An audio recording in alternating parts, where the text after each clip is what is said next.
오늘은 창세기 12장부터 공부를 하도록 하겠습니다. 1장부터 11장까지는 원역사입니다. 원역사는 죄로 얼룩진 인간의 역사와 그것을 그냥 두지 않으시고 심판하시는 하나님의 역사, 섭리를 다루고 있습니다.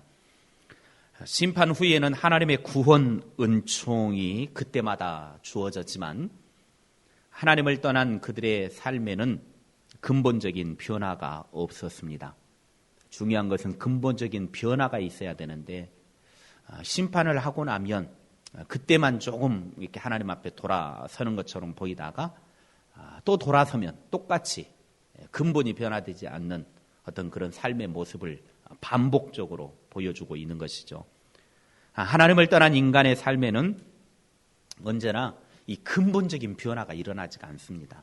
그러니까 우리가 변화된 것처럼 생각하기도 하고 어쩔 때는 막 은혜 받은 것 같아서 변화된 줄 알았는데 좀 돌아보면 또 똑같이 그 자리에 가 있는 걸 보게 되어지죠. 이게 하나님을 떠난 자들의 어떤 삶의 모습이라고 하는 것입니다. 이런 자들에게 남은 것은 완전한 파멸뿐이었습니다. 그것이 11장에서 보여준 바벨탑 사건이죠. 그러나 하나님은 인류 역사가 이처럼 허망하게 끝나는 것을 원치 않으시고 한 사람 아브람을 부르심으로써 새로운 구원 역사를 이제 시작해 나가십니다. 구원 역사라고 하는 것은 이스라엘 역사의 시작을 말하는 것이고 12장부터 공부하게 되어질 50장까지 진행되어지는 족장의 역사를 통해서 새로운 구원 역사를 시작해 나가게 되어지는 겁니다.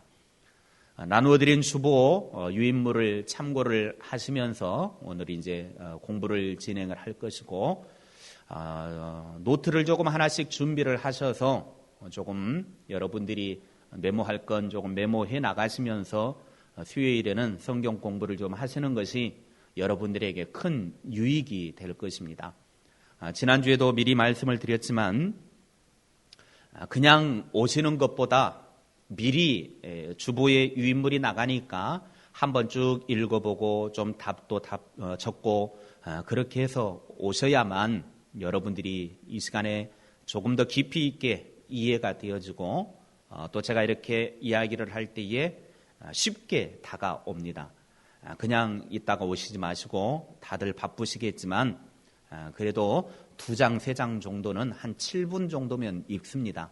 그러니까 좀 시간을 내셔서 읽고 또 이렇게 답도 좀 적으시고 그렇게 하셔서 오셔가지고 이 시간에 함께 말씀을 공부를 할 때 조금 더 깊이 있게 깨달아 알 수 있는 그런 시간이 될 수 있기를 바랍니다. 이제 새로운 구원 역사를 시작하게 되어지는 족장의 역사를 이제 12장부터 시작이 되어지는데 50장까지 이제 쭉 족장의 역사, 새로운 구원의 역사를 하나님은 기록해 나가십니다. 먼저 12장 1절에 하나님께서 아브라함에게 어떤 명령을 하셨는가 그랬습니다. 12장 1절 함께 읽겠습니다. 시작. 여호와께서 아브라함에게 이르시되 너는 너의 고향과 친척과 아버지의 집을 떠나 내가 네게 보여줄 땅으로 가라. 자, 어떤 명령을 내리셨습니까?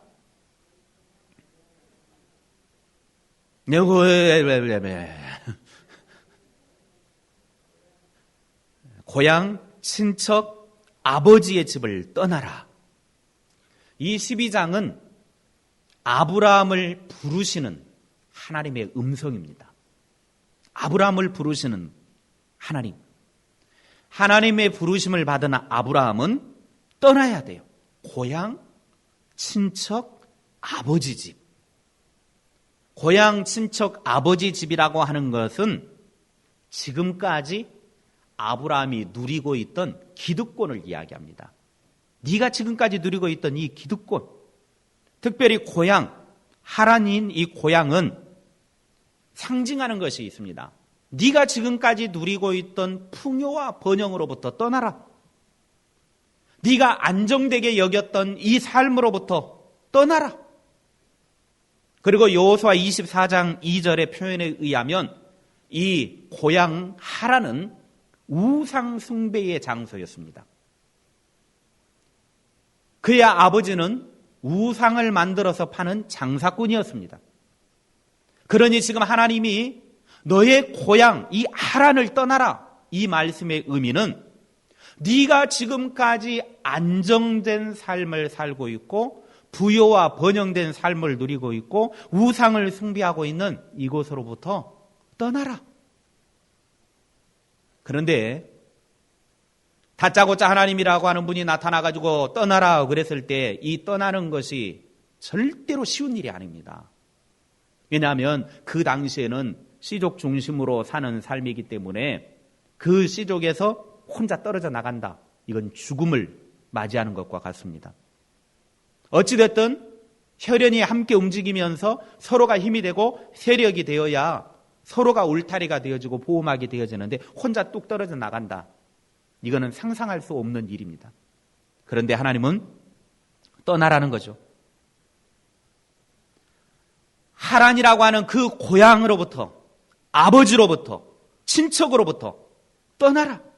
모든 걸 포기하고 하나님이 떠나라고 부르셨습니다. 이것은 하나님의 구원 계획에 너를 불렀으니 너는 내 말을 듣고 움직여라. 다짜고짜 하나님이 그렇게 말씀하시는 겁니다. 그런데 아브라함은 하나님의 구원 계획에 아무 대꾸도 하지 아니하고 자기 자신을 내어 맡기고 떠납니다. 순종했다라고 하는 말입니다. 현재 속해 있는 그곳을 떠나서 하나님께서 가라고 하는 곳으로 향한다라고 하는 것은 어떻게 보면 자기를 부정하는 행위입니다. 나는 없다. 그래서 마태복음 16장 24절이나 마가복음 8장 34절, 누가복음 9장 23절에 보면 예수님이 이렇게 말씀하십니다. 누구든지 나를 따르려면 자기를 부인하고 자기 십자가를 지고 나를 따르라. 나는 없는 거예요. 하나님의 말씀에 순종하고 주님의 제자가 되는 삶을 사는 사람은 더 이상 내가 없어요. 자기를 부인해야 돼요.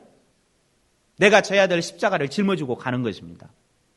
그게 하나님의 말씀에 순종하는 사람이고 하나님의 구원 역사에 나를 내어 맡기는 삶의 모습입니다. 또한 하나님이 가라고 하는 곳으로 향한다라고 하는 것은 새 사람을 입으라라고 하는 바울의 권면도 동시에 들어있는 내용입니다. 새 사람을 입으라.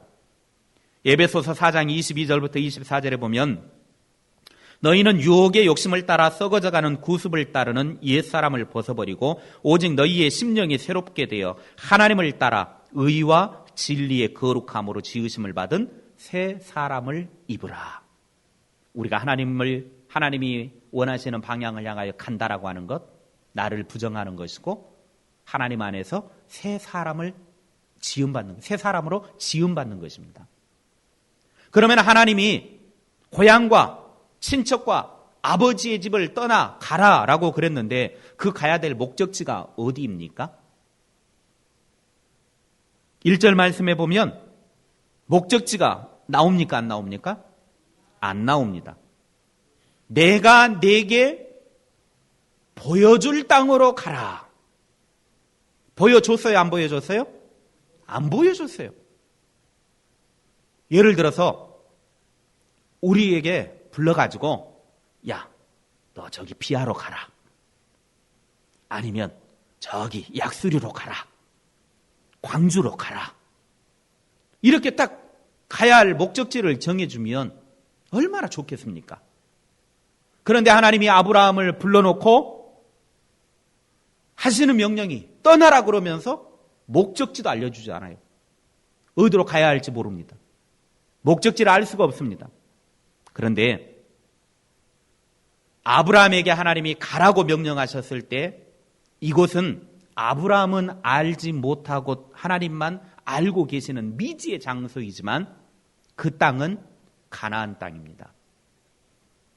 어디인지 목적지도 정해주지 않은 채 하나님만 알고 있는 그곳을 향하여 떠나라고 하는 하나님의 이 명령이 무엇을 의미하는가? 왜 하나님은 떠나라고 말해놓고 목적지도 알려주지도 않고 떠나라고 하는가?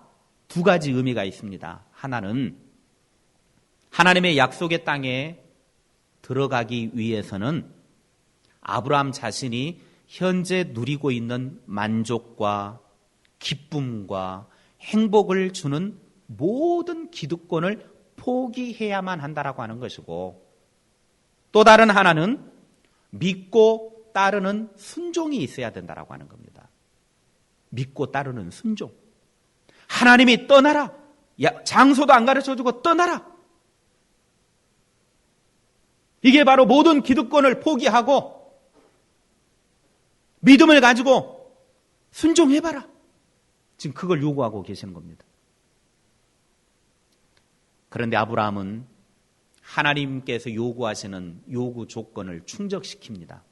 히브리서 11장 8절에 보면 믿음으로 아브라함은 부르심을 받았을 때에 순종하여 장래의 유업으로 받을 땅에 나아갈새 갈 바를 알지 못하고 나아갔으며, 아브라함이 하나님의 부르심을 받고 순종을 했어요.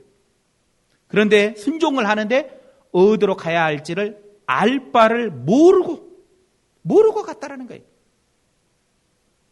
요즘 같으면 참 쉽죠. 내비게이션 딱 켜서 차에서 내비게이션 목적지 딱 찍어놓고 가면 웬만하면 과속 위반도 안 찍히고, 목적지 요즘은 위성으로 GPS 다 쏴주기 때문에 오차 거의 없이 시간 안에 도착합니다. 차에 내비게이션이 없으면 스마트폰 내비게이션 켜면 더 잘 나옵니다.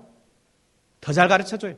수시로 업그레이드가 돼가지고 업그레이드 된 대로 그냥 바로바로 업그레이드 된 GPS 따라서 내비게이션이 너무나 잘 가르쳐줍니다. 요즘 같으면 너무나 잘 가요.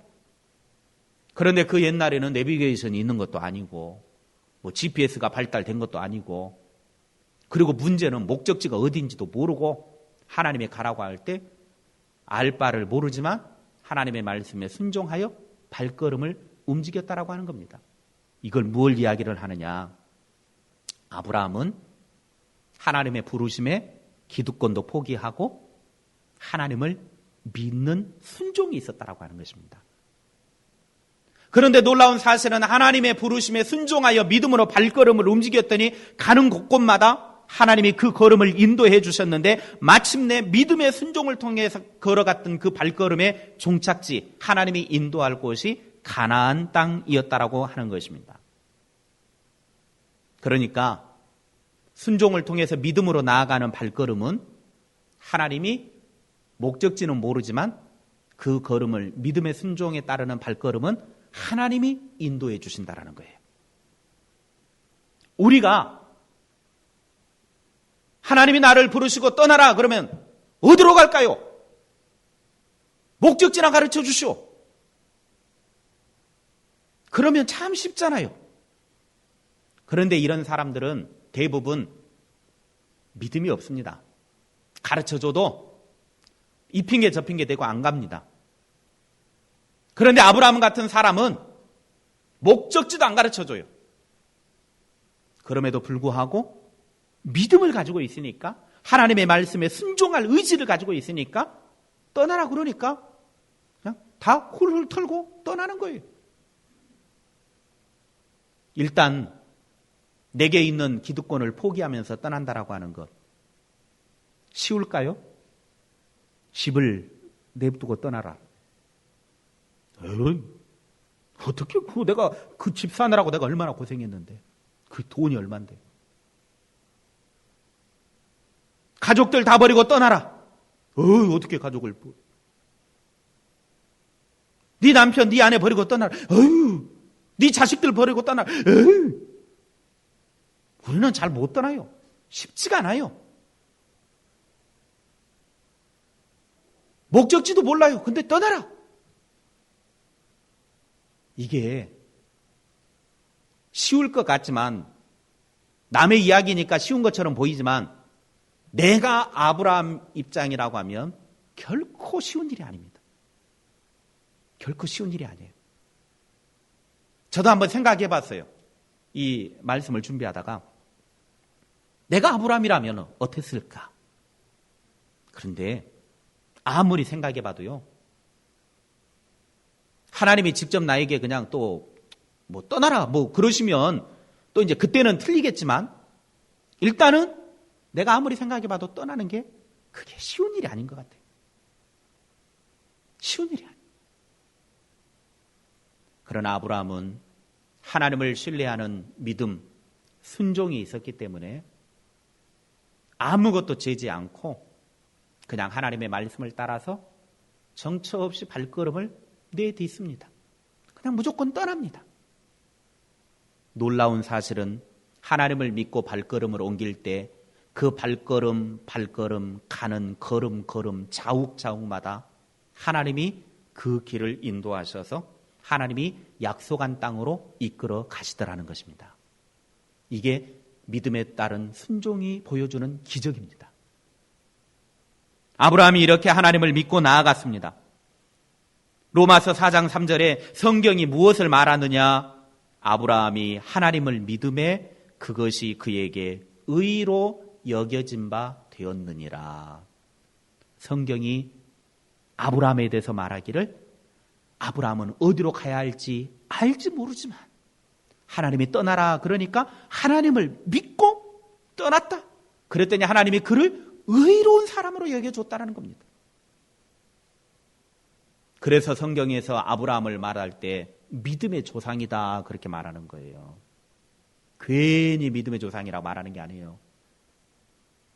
아브라함과 같은 그런 하나님의 말씀에 순종을 할 수 있는 사람은 아브라함과 같은 믿음의 조상이 될 수가 있습니다. 근데 그게 쉽지가 않다라고 하는 거죠.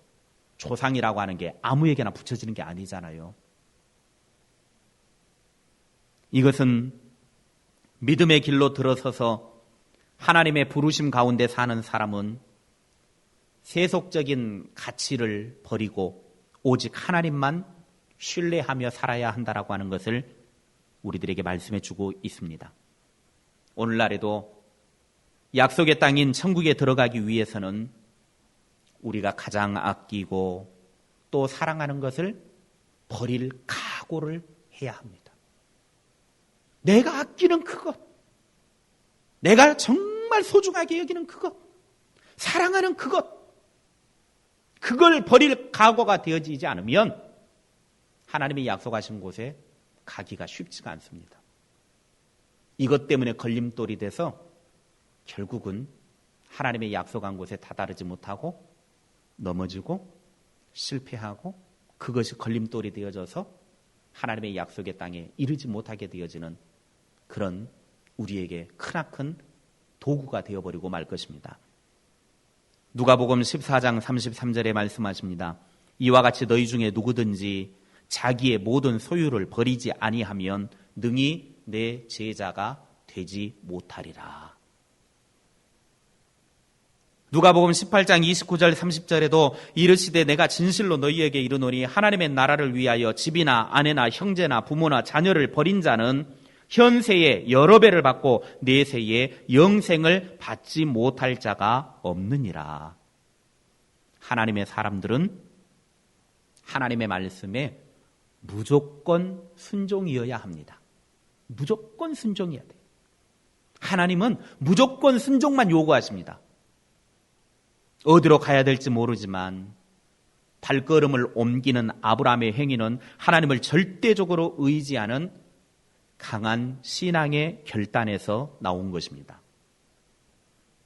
아브라함이 하나님의 말씀에 순종하는 데 있어서 그 행동 기준이 있었습니다. 4절 말씀 보겠습니다. 4절 함께 읽습니다. 시작.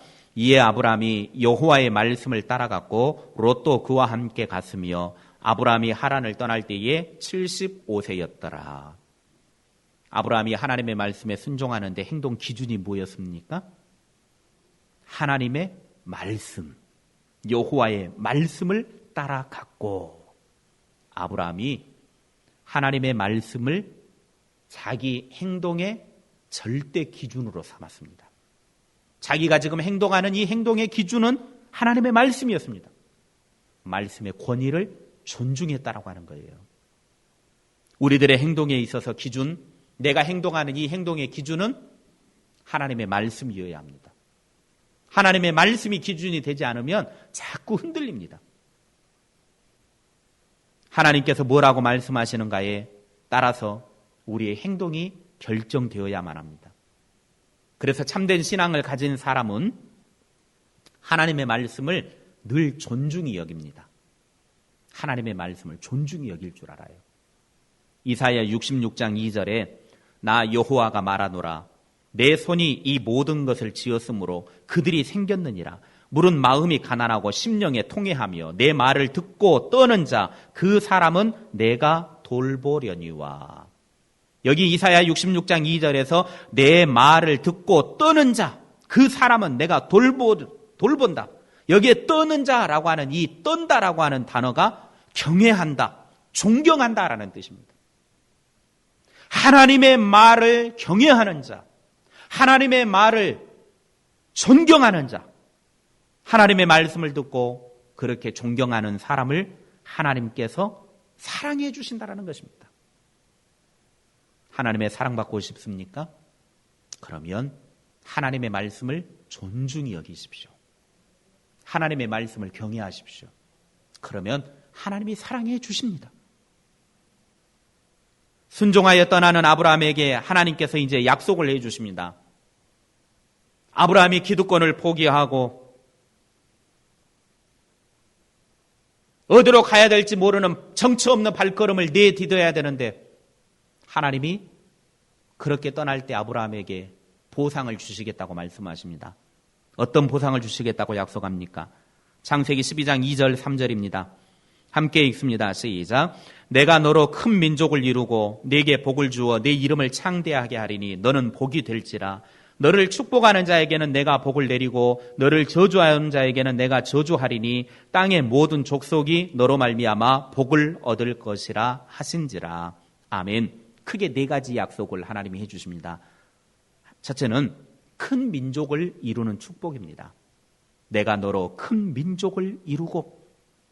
이 약속은 창세기 50장까지 족장 시대를 걸쳐서 출애굽 사건과 가나안 정착으로 성취가 되어집니다. 영적인 면에서는 아브라함의 후손이 하나님 나라의 상속자가 되는 축복으로서 그리스도를 통해 믿는 성도들의 수적인 증가가 이루어져서 성취가 되어집니다. 내가 너로 큰 민족을 이루게 해주겠다. 두 번째 복은 복을 받고 사는 축복의 약속을 하십니다. 복을 받고 사는 축복. 아브라함은 일생 동안 순종의 생활을 통해 큰 복을 받고 살았습니다. 내게 복을 주어 그랬습니다. 내게 복을 주어. 물질적인 복, 영적인 복 모두 다 이야기합니다. 그래서 아브라함은 가는 그 삶의 여정 속에서 하나님이 물질의 복도 주시고 영적인 복도 다 부어주셨습니다. 세 번째는 이름이 창대하게 되는 축복입니다. 2절 끝에 내 이름을 창대하게 하리니. 훗날 그의 이름이 아브라함으로 바뀝니다. 아브라함. 아브람에서 아브라함으로 바뀌죠. 아브라함은 많은 무리의 아버지라는 뜻이죠. 그가 많은 무리의 아버지가 되어지는, 그의 이름이 창대케 되어지는 복을 누리게 되는 것입니다. 네 번째로는 복이 되는 축복입니다. 2절 끝에 보니까 너는 복이 될지라. 아브라함 자체가 복이라는 거예요. 아브라함 자체가 복덩어리. 아브라함을 통해서 온 인류가 복을 받기도 하고, 그래서 3절에 보니까 너를 축복하는 자에게 내가 복을 내리고, 즉 누군가가 아브라함을 축복을 해주면 하나님이 그 사람에게 복을 주고, 누군가가 아브라함을 저주하면 하나님이 그 사람을 저주해주고, 아브라함 자체가 복덩어리가 되는 겁니다. 복이 되는 거죠. 그래서 온 인류가 아브라함을 통해서 복을 받기도 하고 저주를 받기도 하는 그런 일이 나타나게 되어지는 것입니다. 이것은 아브라함의 후손을 통해서 출생하게 되어질 메시아가 주시는 구원의 복이 온 세상 사람들에게 미치는 것을 이야기합니다.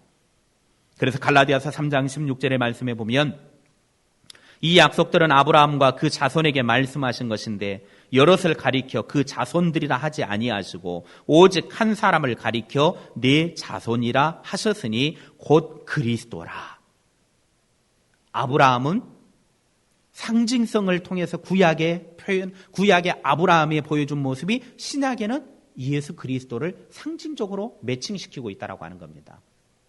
아브라함 한 사람이 복이 되었듯이 구약의 아브라함을 통해서 복을 받은 사람들이 신약에는 예수 그리스도를 통하여 만민이 복을 받게 된다라고 하는 것을 이야기하고 있는 것입니다. 하나님은 순종하여 떠날 아브라함에게 이런 약속을 하셨습니다. 이제 아브라함이 하나님의 말씀을 믿고 순종하여 떠났습니다. 떠났더니 하나님께서 이끄신 곳이 있었습니다. 12장 5절 말씀을 보십시오. 아브라함이 그의 아내 사레와 조카 롯과 하란에서 모은 모든 소유를 얻은 사람들을 이끌고 가나안 땅으로 가려고 떠나서 마침내 가나안 땅에 들어갔더라. 하나님이 이끌어 가신 땅은 가나안 땅이었습니다. 아브라함은 하나님이 이끄는 곳이 가나안인지는 몰랐습니다. 그러나 하나님의 말씀에 순종하여 움직였더니 하나님의 말씀을 따라서 움직였더니 마침내 도착해 본 곳에 이르러 보니까 그곳이 가나안 땅이더라는 것입니다. 하나님의 말씀에 믿고 순종하여 떠나면 길이 안 보이는 것 같지만, 길이 없는 것 같지만 하나님이 길을 내십니다. 그리고 하나님께서 가야 할 목적지까지 이끌어 주십니다. 우리가 해야 될 것은 그냥 하나님의 명령에 순종만 하면 되는 겁니다. 순종을 하지 않으니까 길도 안 열리고, 순종하지 않으니까 가야 할 곳에 도착하지도 못하는 거죠. 우리는 그저 복받기만을 원하고 잘되기만을 바라지만, 과연 그러면 하나님 앞에 복받기를 원하고 잘되기를 원해서 얼마나 하나님의 말씀에 순종하고 있는가? 내가 과연 하나님의 말씀에 얼마나 그 복받기 사모하는 만큼 하나님의 말씀에 순종하고 있는가? 나를 좀 돌아보아야 합니다. 세상에 복 안 받고 싶은 사람이 누가 있겠습니까? 세상에 잘 되고 싶은 마음이 없는 사람이 누가 있겠습니까? 다 그런 마음은 가지고 있습니다. 그러나 잘 되어지고 복 받는 비결은 따로 있다는 거예요. 그렇게 잘 되기를 원하고 복 받기를 원한다고 하면 그만큼 하나님의 말씀에 순종해 보라는 거예요. 순종하면 하나님이 선물로 주신다는 겁니다. 이제 가나안 땅에 이르게 되었습니다. 가나안 땅에 도착한 아브라함이 두 가지 실수를 저지릅니다. 우리가 지난 주일에 살펴보았던 말씀이죠. 아브라함이 두 가지 실수를 하게 되어지는데 12장 10절에 보면 한 가지 실수는 하나님께서 약속하신 가나안 땅을 떠납니다. 왜 떠납니까? 왜 떠나요? 가나안에 기근이 심했기 때문에. 하나님이 약속하신 땅이었는데, 하나님이 이끌어 주신 땅이었는데 도착을 해보니까 기근이 너무 심합니다. 그래서 그 약속하신 가나안 땅을 떠나버립니다. 두 번째 한 실수는 13절에 보면 그의 아내 사레를 뭐라고 불렀어요? 누이라. 왜 그랬어요? 목숨에 대한 두려움이 몰려왔기 때문에 그럽니다. 목숨에 대한 두려움이 몰려오기 시작하니까 13절 말씀을 보면 그대는 나의 누이라 하라. 그러면 내가 그대로 말미암아 안전하고 내 목숨이 그대로 말미암아 보존되리라. 아브라함은 하나님의 뜻에 따라 순종하는 삶을 살길 했지만 인간적인 모습을 가진 우리와 똑같은 연약한 존재였다라고 하는 것을 보여주고 있는 겁니다. 아브라함이 뭐 특별한 존재가 아니라는 거예요. 우리는 막 아브라함이 하나님의 말씀에 순종해서 막 그렇게 가니까 대단한 사람으로 생각하는데 아브라함도 똑같이 두려워할 줄 알고 치사한 사람이고 자기 아내를 자기 목숨 좀 보호해보겠다고 누이 동생이라고 거짓말도 좀 해보고 우리하고 똑같은 족속이라는 거예요. 대단한 사람이 아니라는 겁니다. 우리나 아브라함이나 별반 차이 없다라는 거예요. 그걸 보여주는 것입니다. 그럼에도 불구하고 아브라함이 잘 되어지고 복을 누리게 되어지고 믿음의 조상이라고 인정받고 아브라함 하면 유대인들이 뻑가는 이유는 하나님이 아브라함을 선택하시고 아브라함을 통해서 일하시고자 하시는 계획이 있었기 때문에 아브라함의 삶을 그런 부족한 인간적인 면이 있음에도 불구하고 계속해서 하나님이 이끌어가고 계신다라고 하는 겁니다. 하나님의 구원 계획, 하나님의 섭리하심을 이루기 위해서 그렇게 하고 있다라고 하는 거예요. 중요한 것은 우리가 얼마나 내가 부족하고 못나고 이것이 중요한 것이 아니라 내가 얼마나 하나님 앞에 하나님의 일을 위하여 하나님의 섭리하심을 이루어가기 위하여 내가 순종하고 살아가느냐, 이것이 중요한 것입니다.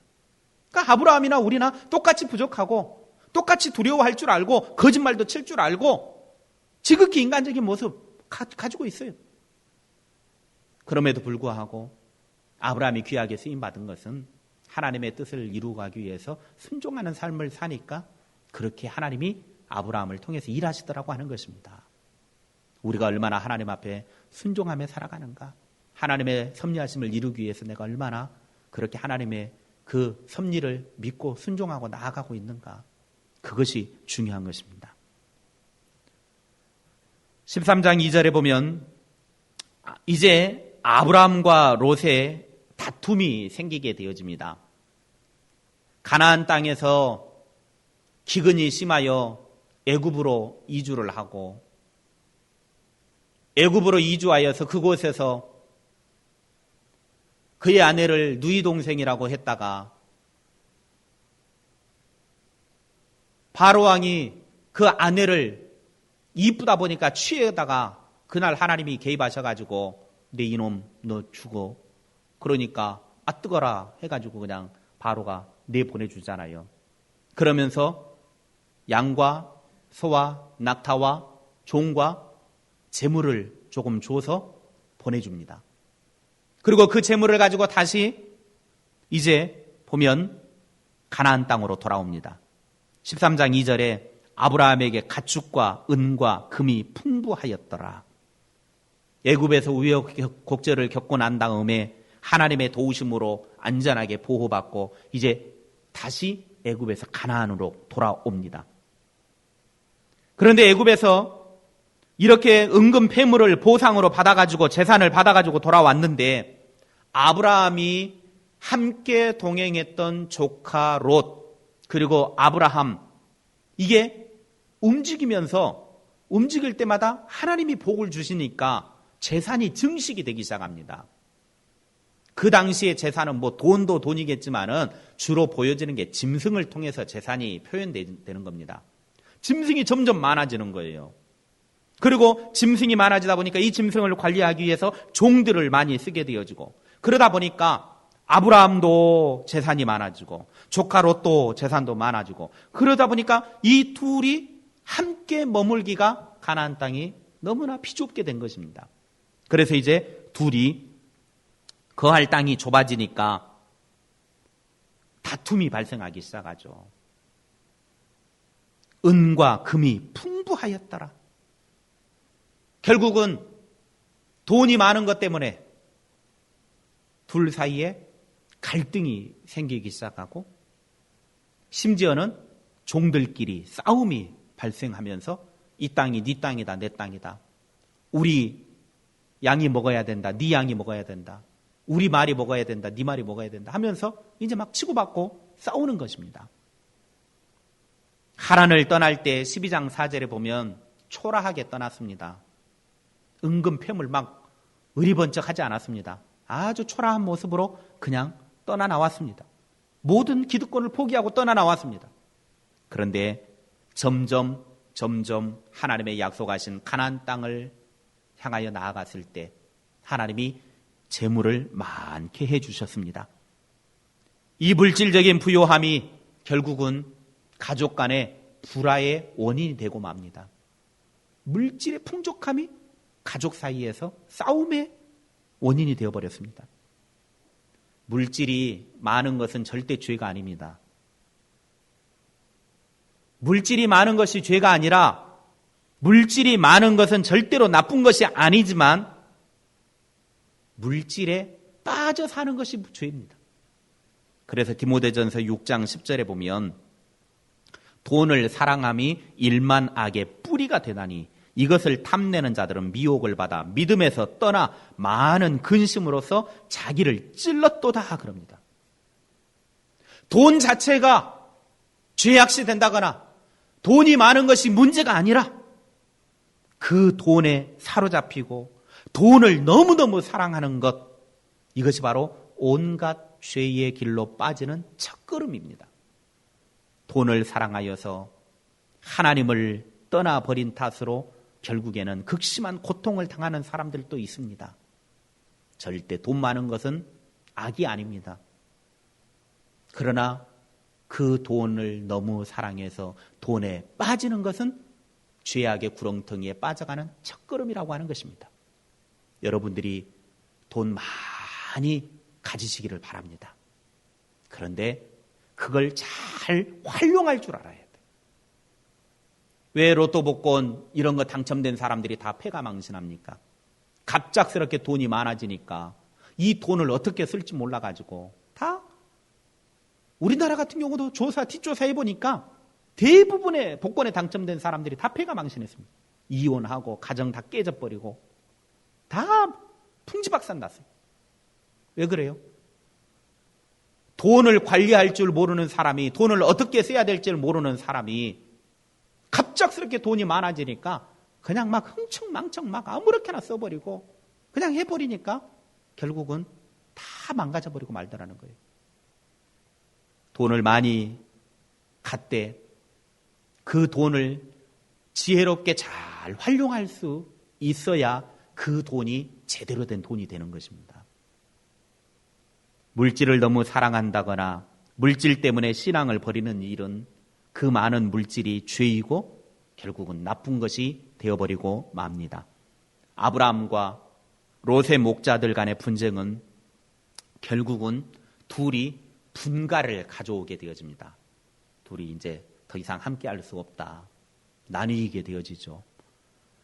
이제 14장에 가서 보게 되어지면 롯은 아브라함과 롯 사이에 이제 분쟁을 해결하기 위해서 아브라함이 먼저 부르죠. 아브라함이 불러서 네가 먼저 가고 싶은 곳 선택해라. 그러면 조카 입장에서는 아유 삼촌, 제가 뭐 삼촌 따라와가지고 잘 됐으니까 삼촌이 고르시고 좋은 곳 선택하고 나면 그 다음에 내가 좀 이렇게 하겠습니다.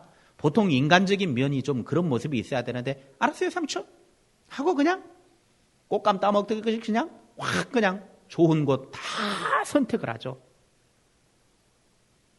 결국 자기 눈에 보기 좋은 목초지, 풍성함이 있는 소돔 지역을 선택을 하고 믿음의 조상 아브라함을 조카 롯은 떠나가 버립니다. 시간이 많이 지나서 14장은 다음 주에 계속해서 이어서 하도록 하고요. 오늘 아브라함과 함께했던 조카 롯은 어떻게 보면 아브라함 때문에 잘된 사람입니다. 그런데 자기를 잘되게 해준 사람에게 배은망덕한 너무 나쁜 모습을 보여줬고 너무나 인간적인 눈으로 모든 것을 선택하고 그저 어떻게 보면 아브라함 때문에 부스러기 주워 먹었지만 그 부스러기도 엄청난 부요를 가져왔습니다. 그런데 결국은 본인 자신이 신앙적인 눈이 없고 하나님을 믿는 믿음이 없이 그냥 그렇게 잘된 사람 따라다니다가 그 밑에서 얻어먹은 것으로 잘 되어졌지만 나중에는 그 잘된 사람 떠나가니까 폐가 망신하더라는 것입니다. 그건 이제 다음 주에 살펴보도록 하겠습니다. 이제 하나님의 구원 역사를 새롭게 써나갈 모든 민족이 멸망을 당하는 홍수 이후에 새로운 역사가 기록이 되어졌고 그리고 아브라함 한 사람을 하나님이 부르셔서 흩어진 모든 민족 속에서 이제 하나님의 구원 역사를 새롭게 써나가고 계십니다. 그 속에 아브라함이 이제 부름을 받았고 부름받은 아브라함은 어디로 가야 될지 모르지만 모든 것을 포기하고 하나님의 말씀에 순종하고 믿음으로 따라갔습니다. 오늘 저와 여러분에게 하나님이 요구하시는 것, 우리의 삶이 아브라함과 같이 하나님의 말씀을 의지하고 하나님의 말씀에 순종하고 믿음으로 나아가는 삶을 요구하고 계십니다. 저와 여러분의 삶이 하나님 앞에 그런 아브라함과 같은 순종하는 믿음, 그런 삶이 되어질 수 있기를 바랍니다.